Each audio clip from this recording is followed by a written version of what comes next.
होता शैतानी तो ये कब की नाश हो चुकी होती। लेकिन इस साल इस एक दो महीने में 5 बड़ी ब्रांचेस चर्च ओपन करने जा रही है। एक ब्रांच का पोस्टर दिखा दो जरा, अगर तैयार है तो।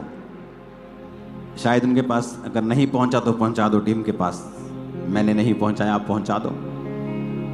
तो फरीदकोट में नई चर्च ओपन हो चुकी है। अगले संडे वहां पे मीटिंग होगी।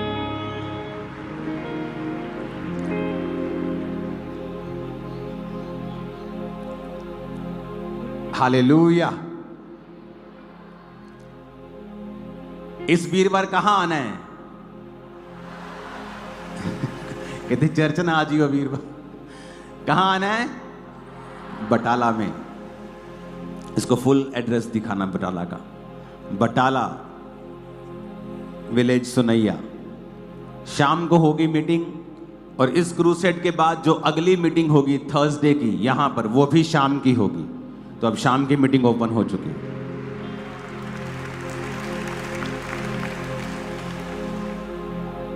तो परमेश्वर ने मुझे स्पेशल कहा है आपको कहने के लिए कि अपनी कमर बांध के रखना, क्योंकि अब जब स्पिरिचुअल चीजें स्टार्ट होती हैं, क्रूसेड्स, व्हाइट गारमेंट मीटिंग होगी, और स्पेशल आपकी प्रेयर रिक्वेस्ट को लिया जाएगा, और उस पर 30 डेज डे नाइट फास्टिंग होगी। 30 दिन की लोगों की, 30 दिन डे नाइट, डे नहीं, फास्टिंग करके अलग अलग टीमें बैठेंगे और उस पर प्रार्थना करेंगे जो आप प्रेयर रिक्वेस्ट दोगे। तो अपने कमरे बांध के रखो, तैयार रहो। ये बड़े बड़े काम इस महीने और अगले महीने और जुलाई के महीने होने जा रहे हैं। और हीलिंग्स होंगी, डिलीवरेंस होंगी, लोग छुटकारा पाएंगे, बरकतें पाएंगे। आत्मिक जिंदगियां सेम नहीं होंगी, स्पिरिचुअल लाइफ सेम नहीं होगी।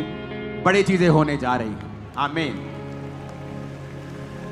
तो आपको यह देखना है कि टेस्टिमनी, वो चर्च में आते हैं, क्रिश्चियन फैमिली नहीं है, आते हैं टेस्टिमनीज को सुनते हैं, मालूम नहीं कि मैं क्यों रो रहा हूं। मैं रोन लग जाता सी, मैंने पता नहीं पर मैं क्यों रो रहा, क्योंकि पवित्र आत्मा आपको छू रहा है और वो आपको टच कर रहा है। मेरी लाइफ में भी हीलिंग इसी तरह हुई है। वो मेरे को छूता था। मैं मीटिंग्स में जब जाता था, छोटी छोटी सभाएं होती थी जब, तो इतना मसा मेरे को टच करता था, मैं बहुत गिरता था। मैं दुष्ट आत्मा की वजह से नहीं। लोग सोचते हैं कि जिनमें दुष्ट आत्मा होती वो गिरते हैं, ऐसा नहीं है। आप क्रिश्चियनिटी को एक ही लीक पर अगर लेके जाएंगे ना, तो आप मिस कर देंगे होली स्पिरिट को। बहुत सी चर्चेस होली स्पिरिट को मिस कर देती, अपने आप को लिमिटेड कर देती, पवित्र आत्मा को बक्से में बंद कर देती कि तू ऐसे ही काम करेगा यहां, जबकि पवित्र आत्मा बहुत रीति के साथ काम करता है। इसलिए तो नमान कोड़ी समझ नहीं पाया था। कहता ले मैं तो सुनिया सी हाथ रख के प्रार्थना कर दे, मैं आया थे ये बाहर तक नहीं निकलिया परमेश्वर का नबी।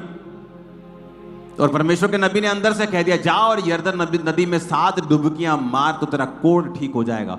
तो कहता कि मेरे देश की नदियां तेरे यरदन नदी से कहीं अधिक साफ और सुंदर और बड़ी अच्छे पानी वाली हैं, पीने वाले पानी। तेरी तो नदी तो कीचड़ वाली है। तो वापिस जा रहा है गुस्से से,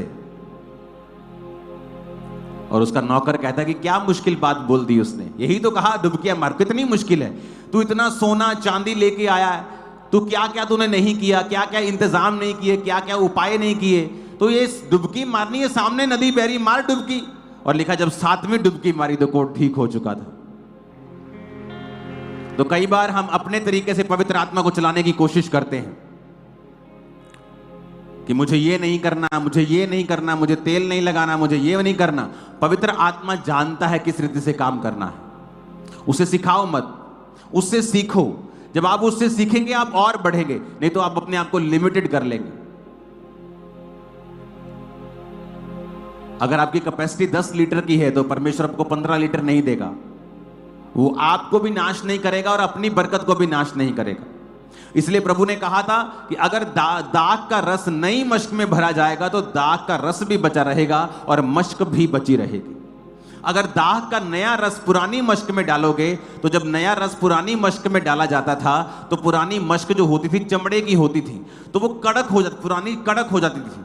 तो जब नया रस डाला जाता था तो वो किण्वित होता था अंदर, और जब उसमें रिएक्शन केमिकल होते थे तो वो फट जाती थी, गैस पैदा होती तो फटती थी।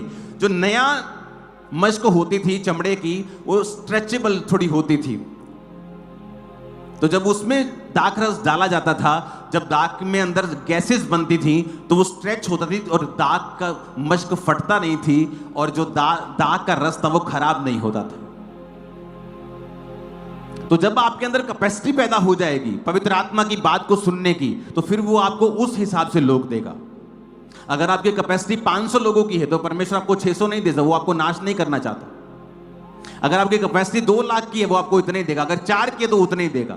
अगर आपकी कैपेसिटी 1500 लोगों की वो आपको 1500 देगा। वो आपकी कैपेसिटी के हिसाब से आपको बरकत देता है। मसा भी उसी तरह से, आप कितना परमेश्वर के सामने समर्पण कर सकते हैं, आपकी लाइफ कैसी है, आपकी प्रेयर लाइफ कैसी है, आपका बोना कैसा है, हर चीज आप पर भी निर्भर करती है, सिर्फ परमेश्वर के ऊपर निर्भर नहीं करती। मैंने आपको टेस्टिमनी दी थी कि एक ऐसा पास्टर जिसकी चर्च में आज भी 500 लोग हैं और उसने 27 एरोप्लेन लोगों को दान किए हैं और चर्च में अभी भी 500 लोग हैं। क्योंकि आपकी बरकत जो है किसी बाहरी सोर्स के ऊपर निर्भर नहीं करती, क्योंकि उस आदमी ने जब पहला प्लेन लिया था चर्च को बो दिया था, तो उसको बड़ी तकलीफ हुई होगी कि एक आप पैसा इकट्ठा करके कोई चीज ले लेते हो और परमेश्वर कहता है चर्च को दे दे। लेकिन आज उसी ने प्लेन बोए और उसके पास 3 अपने प्लेन हैं और किसी के पास नहीं। क्यों? क्योंकि वैसा विश्वास किसी के पास नहीं। प्रभु पक्षपात नहीं करता किसी का, वो सबको दे सकता है, लेकिन परमेश्वर ये देखता है कि तूने अपने विश्वास का प्रयोग किया कि नहीं किया। अगर तुम टाइम तक नहीं पे कर सकते तो क्या परमेश्वर से तुम बरकतों को बोलोगे? तुम क्या एक्सपेक्ट करोगे कि परमेश्वर तुम्हें बरकत देगा? अगर तुम 2.5 घंटे प्रार्थना तक नहीं कर सकते तो तुम क्या एक्सपेक्ट करोगे कि परमेश्वर तुम्हें सामर्थ्य से भरेगा? अगर तुमने कभी रोजे ही नहीं रखे तो तुम क्या एक्सपेक्ट करोगे कि तुम शैतान के ऊपर फतह पाओगे? लोग दुखी रहते हैं, शैतान मेरे को तंग करता है जी, दुष्ट आत्मा मेरे को तंग करती है जी।